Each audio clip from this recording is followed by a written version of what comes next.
kind of sad. Welcome back to Solomon's Porch with your host, Jason. And Sean. And we are back with our round 5 top, or actually, not top worst films. Yeah, worst it's still 5 top. films, worst 5 films. Yeah. So last show, we did our top sequels to the original film.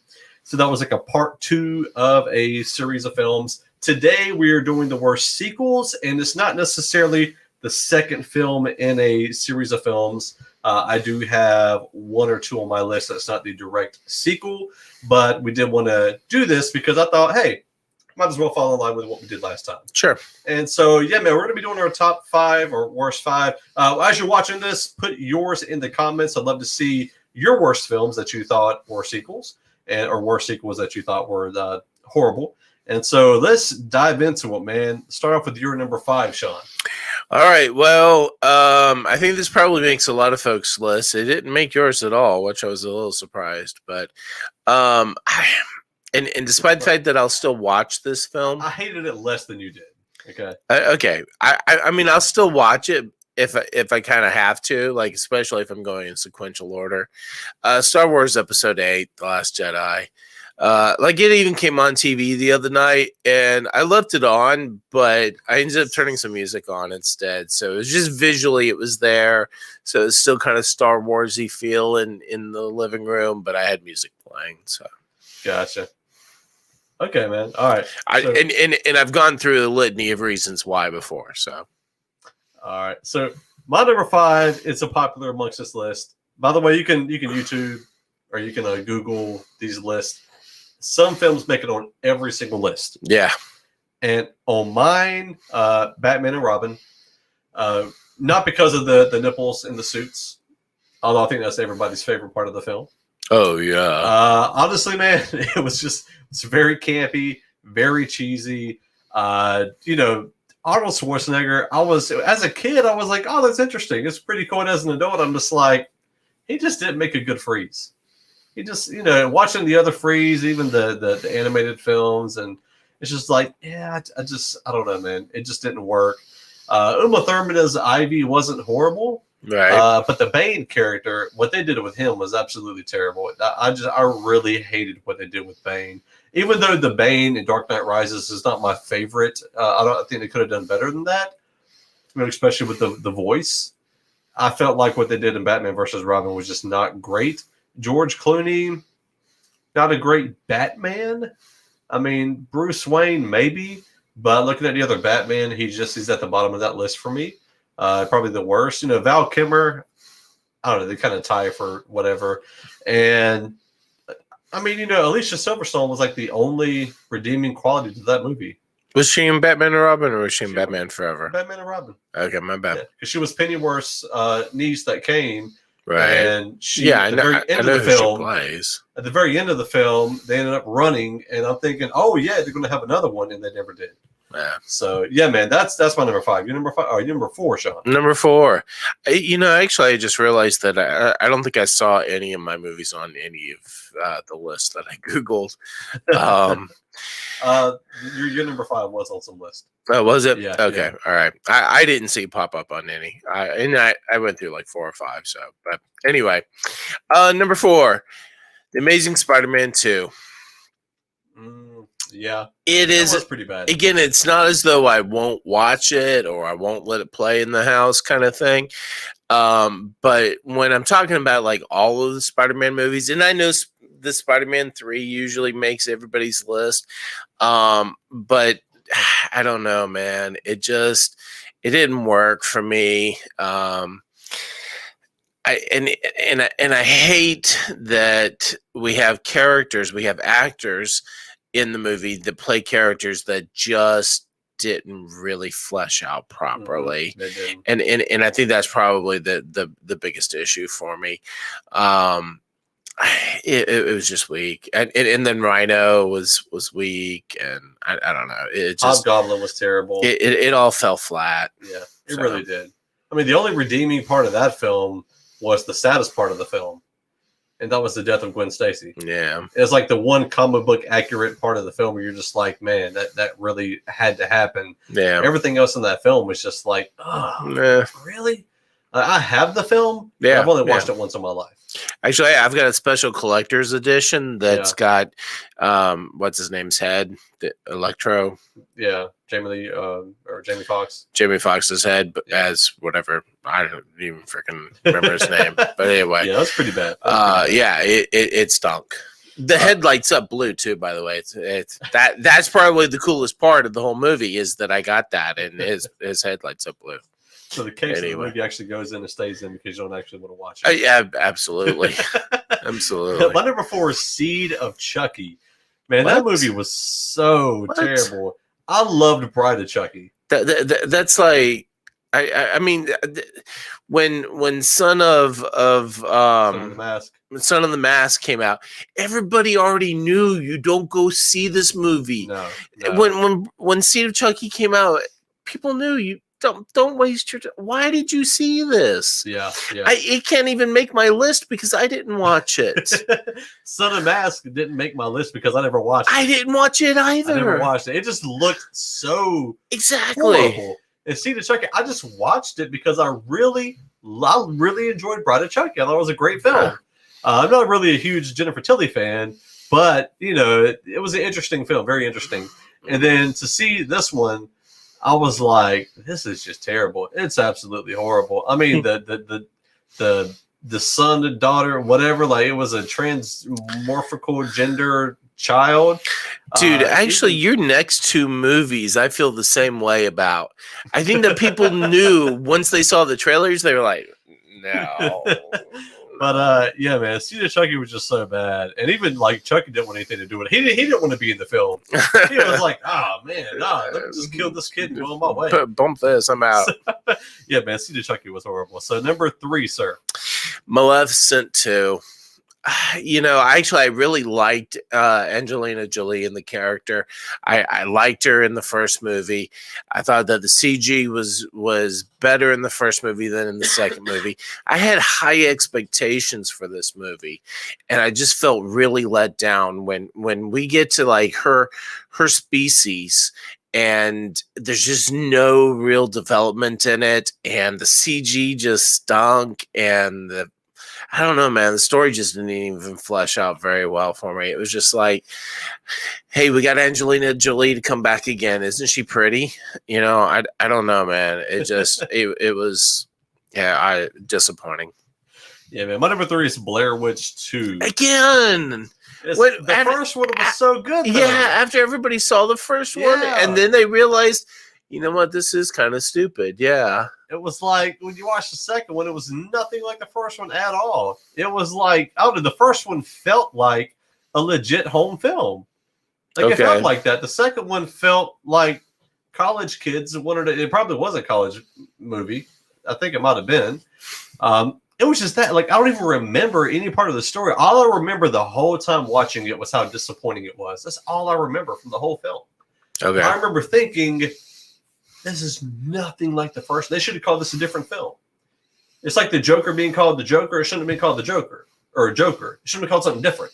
Not because it was bad, because it didn't fit the preconceived connotations of what the Joker film should have been. Okay. Blair Witch 2 should have been called just the Book of Shadows. That's it. Don't call it Blair Witch 2. They did that because they wanted to tie it into the first film, which did really good. Right. It was, just a really well-made film. The second one was absolutely horrible. And at that point in my life, I enjoyed horror films a little bit more and thrillers. I'm seeing that, yeah. I don't watch them a whole lot now, but at that time I did. Your number 2 is probably the scariest film on your list. Oh, no, the first one might be scarier than that. No. Which we had the same number 1, by the way. All right, number 2 for you. Number 2. There's one other movie in this lineup of films that usually ranks pretty low for me, but this one definitely takes the cake. Indiana Jones and the Kingdom of the Crystal Skull. Is this the newest one? Yeah, it's got Sheila Boof. Sheila Boof. Yeah. I don't think people remember why you call him that. Yeah, that's all right. It's just, man, it stung. The whole, and the thing was is that it seemed like about that same time, Cowboys and Aliens came out too. So it was like, dude, Harrison Ford, what is it with this alien junk you're doing, man? This stinks. And it did. It was epic fail. It seemed like it was supposed to be sort of a handoff movie, and thankfully it didn't ever happen that way.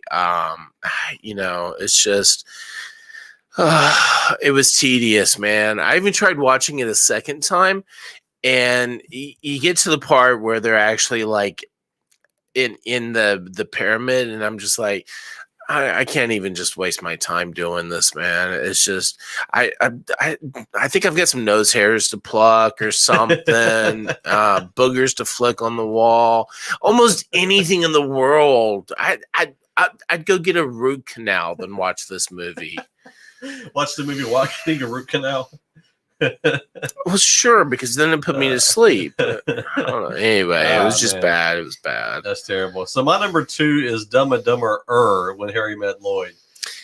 I think that the name of the movie is there for a reason. If you watched it, then you fit the title of this film. Yeah, I really did. That film, I was thinking that there might have been something to do, something worth watching it, and I was wrong. There was one point in that whole entire film I kind of chuckled. That was it. One point. Wow. And it was whenever Harry looked at his watch and he said, and he had drawn a watch on there at the exact time he was supposed to meet the girl and said, "Yep, it's time." That was the only part of the whole film where I was like, that's yeah, okay. That was it. The whole film. The movie, aside from the actors were terrible. Every actor and actress in this film was terrible. The story was terrible. You don't have, and I think it's the same thing with Son of the Mask. You don't have a classic movie with Jim Carrey and then do a sequel-ish film with an actor that nobody cares about. You just don't do that. Like, they better not ever redo Ace Ventura. Well, because you're never going to fill his shoes. No, you can't. Jim Carrey is so classic in these roles, man. And Dumb and Dumber was great. I haven't seen Dumb and Dumber 2. I hadn't seen that yet. So I kind of do want to see it, but Dumb and Dumber left such a bad taste in my mouth. And I know Jim Carrey, he's been on this life journey type of a thing where I just don't know if this film really works the way the first one did. And Jeff Daniels is just desperate for money. So I felt like he might have just done it just to get a paycheck. So I don't know, but I do want to watch it eventually. But Dumb and Dumber just made me feel dumber after watching it. So. It should have. Yeah, 2 is not that bad. Okay, it's not as good as the first, and that's true with a lot of those types of things. Anyway, is that it was just it was so epic when it came out that how do you even come back to that? So yeah. Anyway, absolutely. All right. So number 1, we have the same number 1. We do. Man, I'm not even. Hate us so bad. I'm not even sure that I could say it without a little.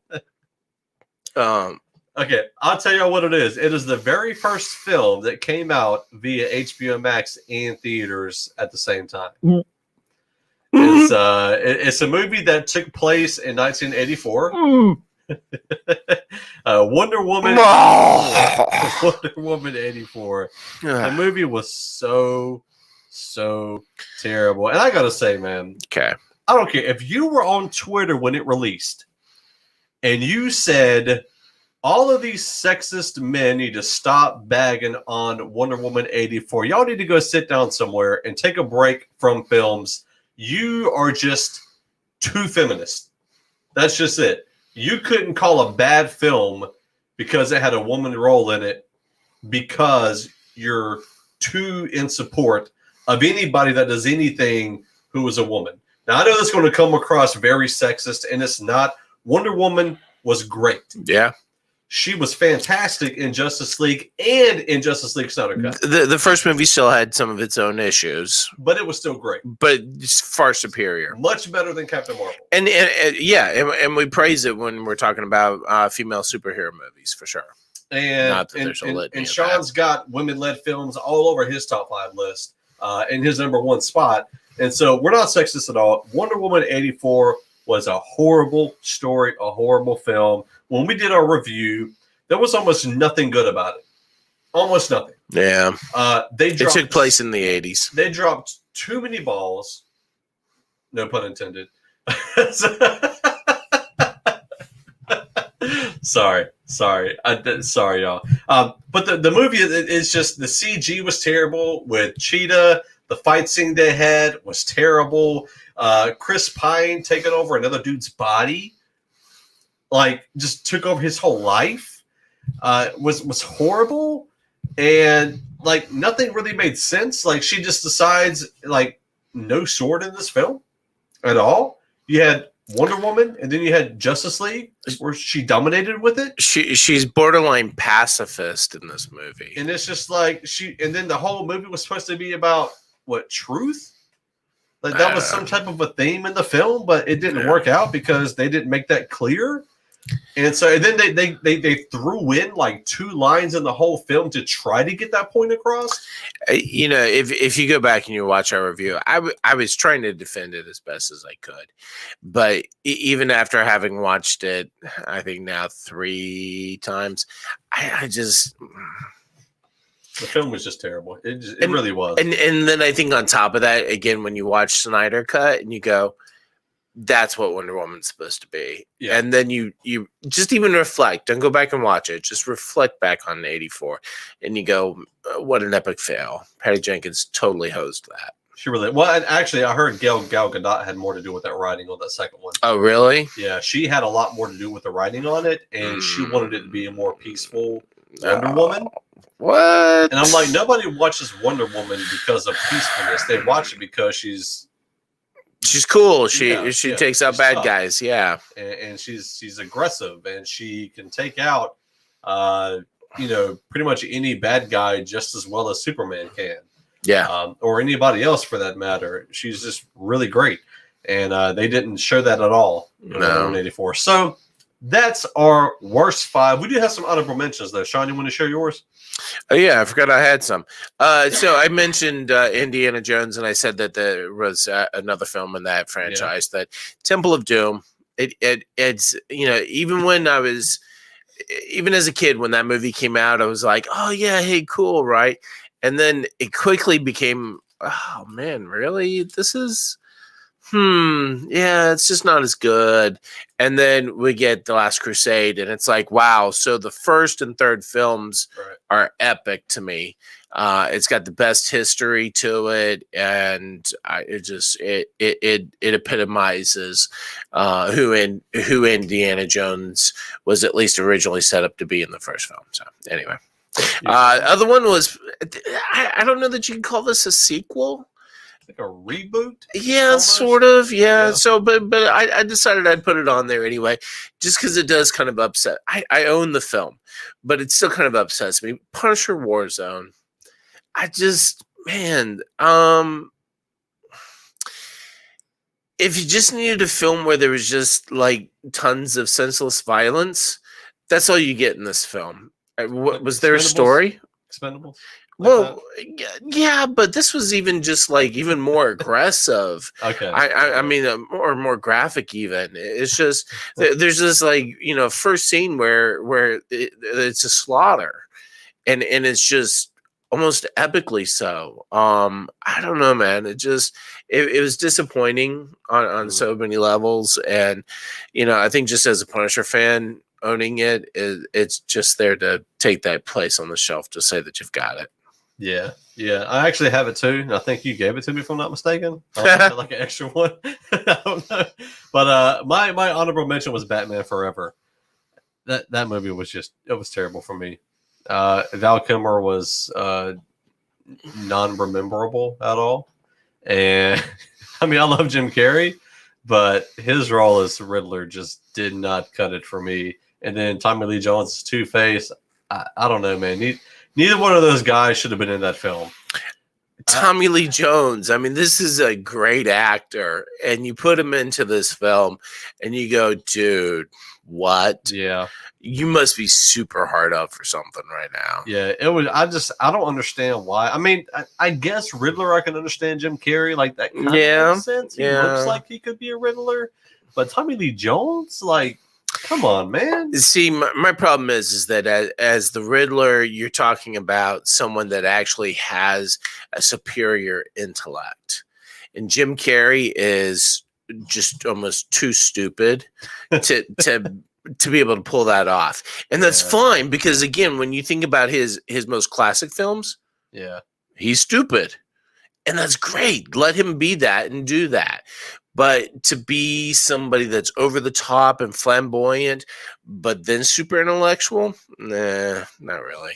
Yeah, and I think the Riddler that he portrayed was totally different from what you typically get in the comics or even the video games. Like, those are calm, relaxed Riddlers. They're very thoughtful and strategic in everything that they do. And in this one, he was just like, blah! Well, and it feels like he took all of his cues from the Riddler from the 60s TV show. Oh, okay. Which is a little more amped up. Gotcha.